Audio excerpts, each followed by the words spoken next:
Olá pessoal, vamos chegando.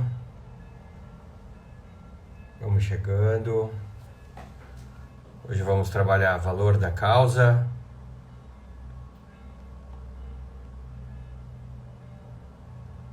E as consequências da renúncia. E aí, Marianas, tudo bem? Beatriz? Da renúncia. Deixa eu fixar aqui.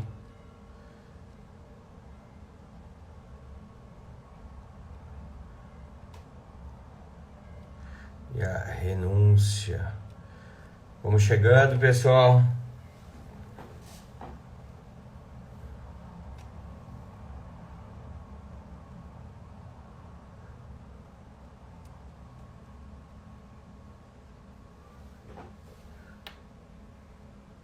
Chegando. O valor da causa e a renúncia ao excedente. Hoje é o tema da nossa live. O nosso direto ao ponto. E aí, Cassiano, seja bem-vindo, querido. Vamos trabalhar um caso prático. Difícil esse caso. Caraca. Mas no final das contas deu tudo certo. E isso é o mais importante. Fiquem comigo aí até o final, são direto ao ponto, no máximo 30 minutinhos, nós vamos trabalhar. Realmente é para que a gente traga o caso, mostre para vocês, mostrar os argumentos que nós utilizamos nele e depois a gente dá todo o desfecho para vocês. Vou apresentar os cálculos do INSS, na realidade foi da contadoria nesse caso, trabalho muito bacana feito pela Landra lá no escritório. Vamos lá, pessoal, então oficialmente uma boa tarde a todos e a todas, sejam bem-vindos à live número 6 do Direto ao Ponto, que ocorre todas as quintas-feiras às 18 horas aqui nesse canal, onde a gente traz as nossas experiências do escritório para vocês. É sempre o estudo de um caso do escritório, é sempre um caso em específico que nós trabalhamos. Já trouxe casos que nós ganhamos, trouxe uma vez, em algum momento, um caso que nós não tivemos aí tanta sorte e não deu certo. Aqui não tem problema, a gente tem isso é nosso mesmo, Dante, meu querido Dante, obrigado por estar aí conosco. Então, até após terminar essa live, ela vai ficar gravada para quem não puder acompanhar até o final, depois vai poder acessá-la sem problema nenhum. Lisonjeado você aí que está dedicando esse tempinho para nós aqui, tá bom, meus queridos? Vamos lá, então. Hoje vamos trabalhar um caso bem difícil, que foi a renúncia do valor da causa. Primeira coisa que nós temos que saber, se a renúncia do valor da causa no juizado é sempre uma situação, né? Quando nós vamos fazer o planejamento de uma inicial, a gente sempre tem que saber, e eu abro um item nas minhas peças, o último item antes do pedido das minhas peças é do valor da causa, e faço o cálculo do valor da causa. Como é que deve ser feito o cálculo da causa? Nós vamos trabalhar geralmente as vencidas e as 12 vincendas. Na questão do valor da causa, do juizado, obrigatoriamente tem que ser incluídas as 12 vincendas para verificar se nós ficamos aí dentro dos 60 salários mínimos, hoje R$66 mil, ou passa desse valor.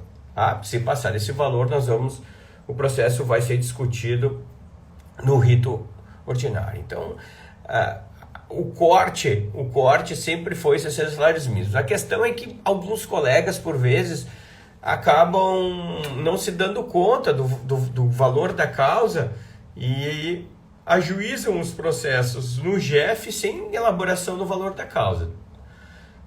Quais são os efeitos nessa situação? Tá? Primeiro deles, pessoal, isso aqui está bem pacificado, depois eu vou mostrar para vocês só a parte da fundamentação da peça, mas aqui eu adianto para vocês, a súmula 17 da TNU, muito importante então, súmula 17 da TNU, bem como o enunciado 16 do FONAGEF, súmula 17 da TNU, e enunciado 16 do FONAGEF, tá? Onde não há renúncia tácita, não há renúncia tácita. Oi, Vanusa querida, seja bem-vinda. Não há renúncia tácita para fins de valor da causa, tá? Então, se por um acaso nós errarmos no momento do ajuizamento de uma ação, o juiz a qualquer momento ele pode fazer esse levantamento e ele ficar desconfiado de que a RMI é muito alta, ele intima a parte e diz o seguinte: olha, vamos parar tudo aqui, vamos fazer o cálculo do valor da causa, vamos ver quanto é que vai dar. Vamos supor que o processo está tramitando no GEF, o juiz verifica, 70 mil. Nós vamos ser intimados. E aí, o que faremos?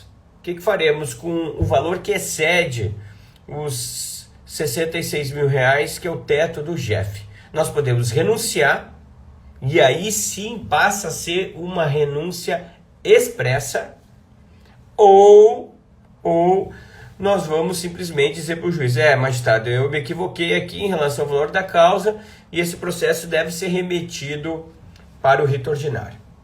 A questão também é se no momento da remessa para o rito ordinário, os atos processuais efetuados durante o GEF, eles poderão ser utilizados.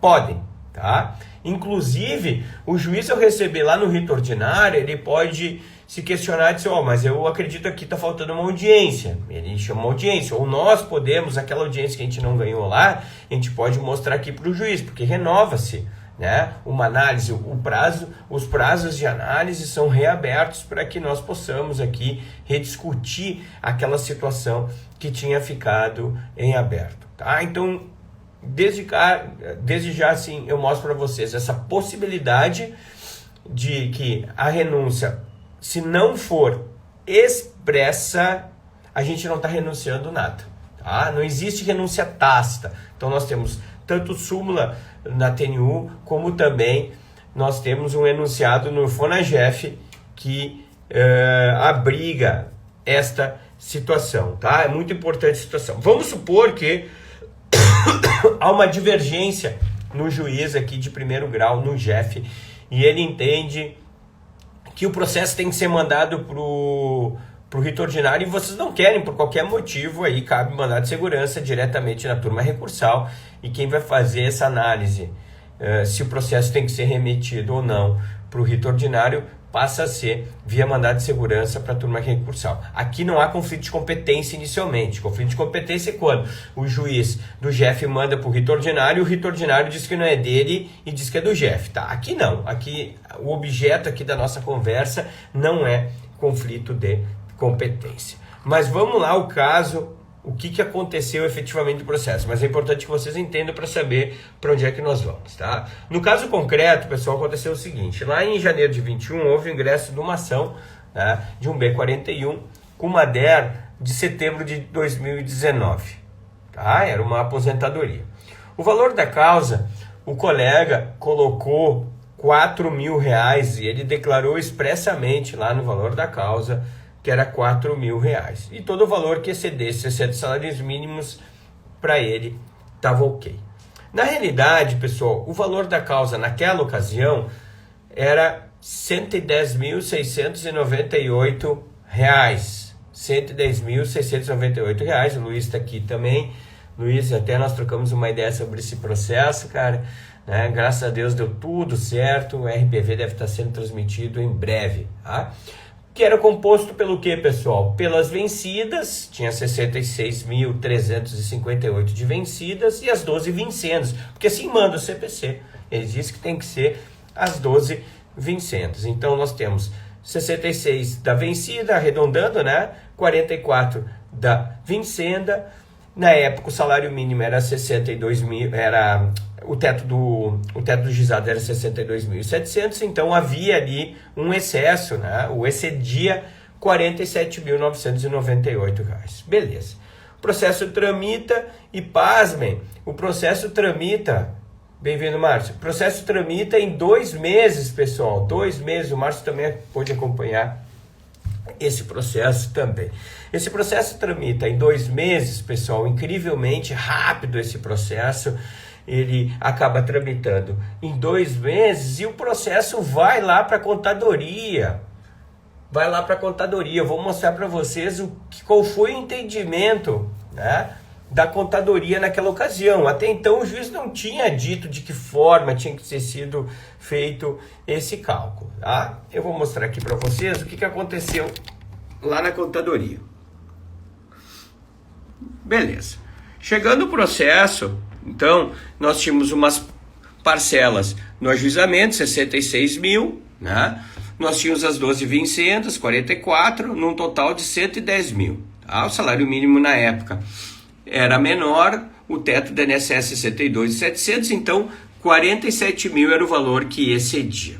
O que ele pegou aqui? A condenação sem a renúncia na condenação, pura e simplesmente, atualizando ela, dava 77 mil. Tá? Ele pega o valor da renúncia, atualiza e chega a 49 mil.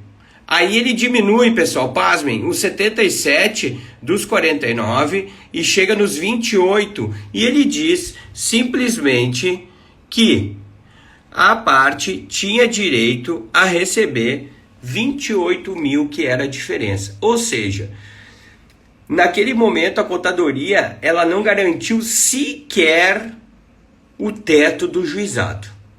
Ela pega o que excedeu, diminui daquilo que efetivamente ela teria direito e paga só a diferença.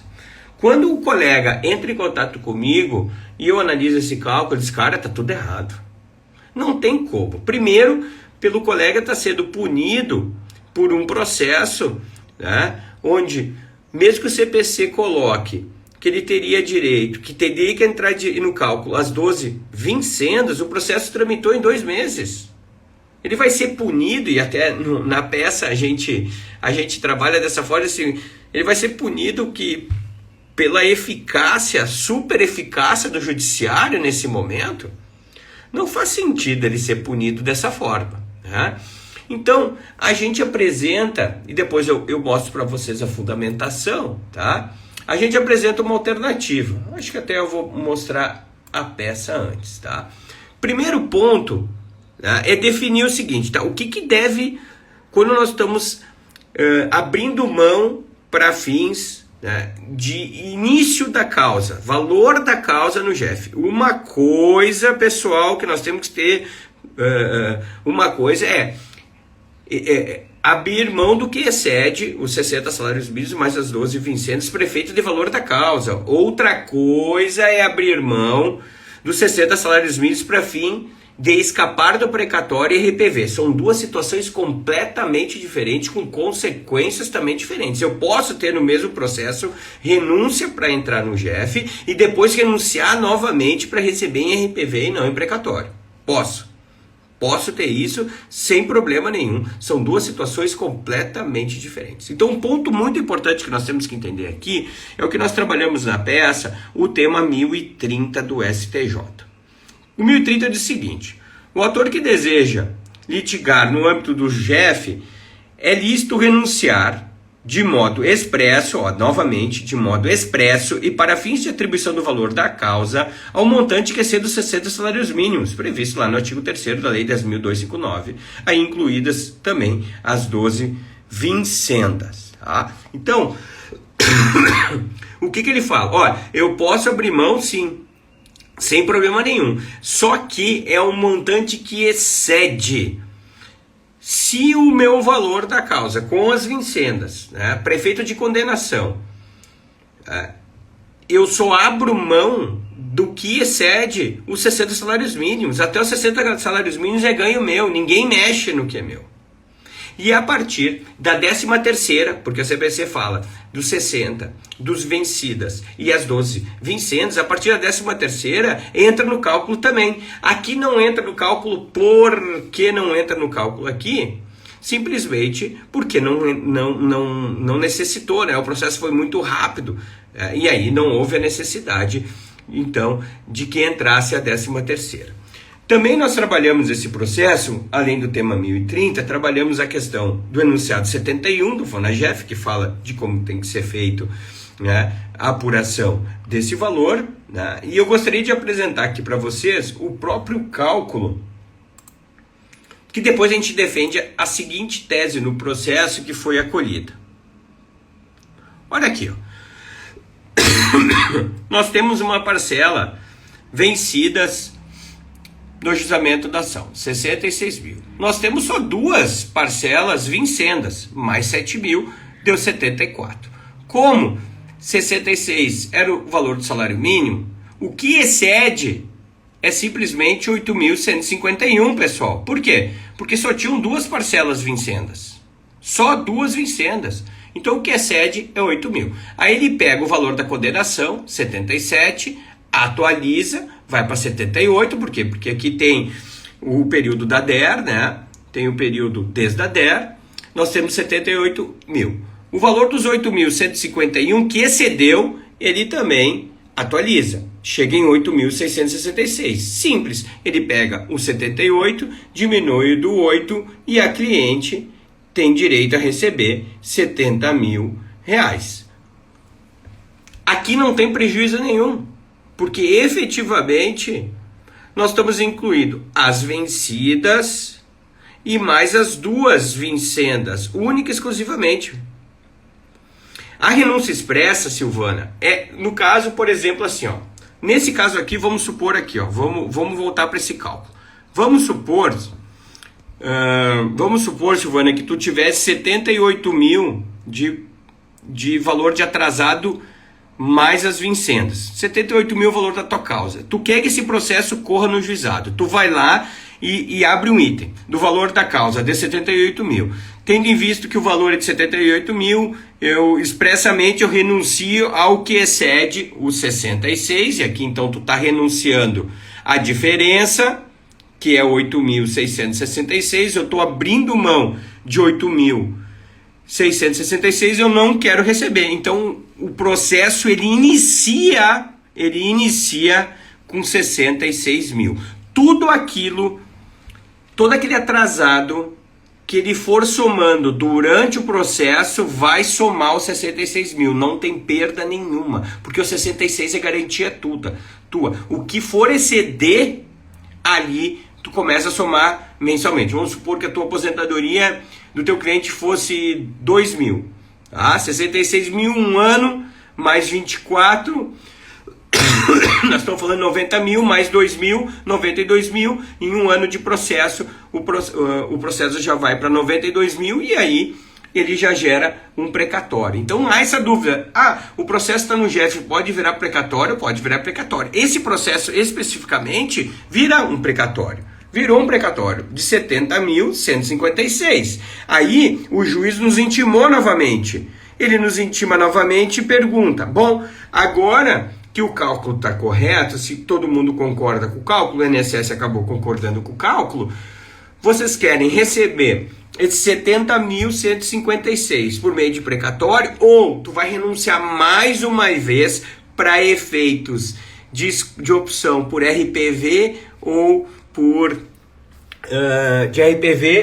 por precatório. E aí o cliente resolveu, né, e aí é um direito dele, renunciar mais uma vez, abrir mão ali de 4 mil reais para poder receber ainda esse ano. Tá? Então é muito importante que nós tenhamos em mente essa situação de que pode haver duas renúncias no GF, sendo que a renúncia do valor da causa tem que ser expressa. Se não for expressa, pessoal, tá? A gente pode invocar a súmula número 17 da TNU ou o enunciado 16 do FONAGEF. Ainda, pessoal, deixo outras situações interessantes para vocês aqui.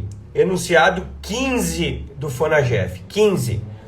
Na aferição do valor da causa, deve-se levar em conta o valor do salário mínimo na época da propositura da ação. Não é o salário mínimo da DER, tá? Na época da propositura da ação. No caso de litisconsórcio ativo, ativo. Vamos supor que nós tenhamos uma pensão por morte com a mãe, o filho de uma relação e um filho de uma relação anterior, por exemplo, e todo mundo te contrata, tá? Para fins de fixação de competência, deve ser calculado por autor, sendo que no momento da emissão do precatório, vamos supor que nós tenhamos 100 mil reais para dividir em 3 partes. O valor é 100 mil, mas dividido por 3 daria R$ 33.333, portanto, poderão ser expedidos em RPV e não precatório. Isso é muito importante também no desconsórcio. Isso aqui a gente pode utilizar a nosso favor no caso da expedição de RPV e não de precatório. Fonagef 49, olha que interessante essa. Fonagef 49, o controle do valor da causa para fins de competência do GF pode ser feito pelo juiz a qualquer tempo. Por isso, pessoal, nós podemos aí ter surpresinha no meio do processo. Se nós não fizermos o cálculo do valor da causa, é só falar em cálculo, Emerson Lemos apareceu aí, de forma correta lá no início do processo, a qualquer momento o INSS pode trazer isso à tona e para tudo. Eu acho que esse valor da causa está errado. E o INSS tem interesse agora. Por quê? Porque ele vai receber sucumbência. Quanto maior foi o valor da causa, mais o INSS pode receber. Ou talvez o INSS fique quieto, nesse caso, diga assim, o azar é do cara, né? Achando que vai dar ali um imbróglio durante o trâmite do processo, porque pode ser que tenha um entendimento em relação à renúncia. Tá, pessoal? Então, muito importante essa situação. A renúncia tem que ser feita de forma expressa, tá? Desculpe, um ponto muito importante, IRDR número 2 do TRF da 4ª Região, ele explica bem direitinho. Se vocês tiverem alguma dúvida de como fazer o valor da causa, mas o prazo é por tempo determinado, não é por tempo indeterminado, não vou entrar no caso aqui, porque o meu objetivo é ir direto ao ponto e mostrar esse caso e da forma como solucionei ele. Acessem o RDR 2 da 4ª Região, mesmo que vocês sejam de outra região, mas ali de forma bem explicadinha, o TF da 4ª Região explica, baseado inclusive